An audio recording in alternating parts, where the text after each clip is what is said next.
আজকের এই ভিডিওতে আমি এমন কিছু কথা বলবো যা 2025 না, যখনই মনে হবে তুমি ব্যর্থ হচ্ছ তখনই শুনবে। আজ আমি কোনো পয়েন্ট আকারে কথা বলবো না, আজ আমি তোমাদের বড় ভাই কিংবা বন্ধু হিসেবে কথা বলবো। আজ আমি শেয়ার করব কিছু বাস্তব কথা যা হয়তো এর আগে কেউ বলেনি তোমাকে, তাই ভিডিওর প্রতিটি কথাই অনেক মূল্যবান। তার আগে কমেন্টে জানান 2025 সালে তুমি কত বছর বয়সে পা রাখতে চলেছ। চলো তাহলে শুরু করা যাক। একবার ভেবে দেখো, তুমি যখন জন্ম নিয়েছো তোমার মা বাবা তোমাকে নিয়ে কতটা খুশি হয়েছিল। আমাদের ঘরে একটা ছেলে জন্ম নিয়েছে যা বড় হয়ে আমাদের সাপোর্ট করবে, আমাদের পুরো জীবন পাল্টে দিবে। আজ সেই ছেলে বড় হয়ে কি করছে? মেয়ে পটাচ্ছে। যারা তোমাকে এত যত্ন করে বড় করেছে তাদের আশায় তুমি কিভাবে পানি ফেলেছো। তোমাকে ইন সিরিয়াস হতেই হবে। আর এই কথাটা তুমি যত দেরিতে বুঝতে পারবে তোমার মা বাবা তত ঘন্টা বেশি স্ট্রাগল করতে হবে। যদি তোমার মোটিভেশনের দরকার হয়, কারো কাছ থেকে ইন্সপায়ার পেতে হয়, তাহলে তোমার বাবার দিকে তাকাও। উনার যদি শরীর খারাপ হয় বা কোনো প্রবলেম হয় তারপরে উনাকে কাজে যেতে হয়, আর উনার ছেলের 1 ঘন্টা কাজের জন্য 20 মিনিট তাকে মোটিভেশনের দরকার হয়। এখন আরাম করার সময় তোমার না, তোমার বাবার। আর এটা তখনই পসিবল হবে যখন তার ছেলে সফল হবে। আর একটা জিনিস প্রয়োজন সফল হতে হলে, ভেতরে আগুন। আর সেই আগুনটা হবে দরিদ্রতা থেকে মুক্তি লাভের আগুন। তোমার ভিতরে আগুন জ্বালা উচিত যদি তোমার কোনো আত্মীয় তোমার মা বাবাকে অপমান করে। তোমার ভিতরে আগুন জ্বালা উচিত যদি কেউ তোমাকে ছোট করে।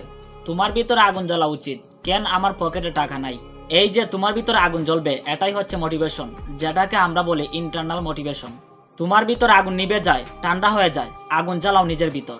সফল হওয়ার জন্য সকল গুণ তোমার ভিতরে রয়েছে, কিন্তু সমস্যা হলো তোমার ভেতরের আগুন ঠান্ডা হয়ে যায়। সব কথাটা মনে রাখবে।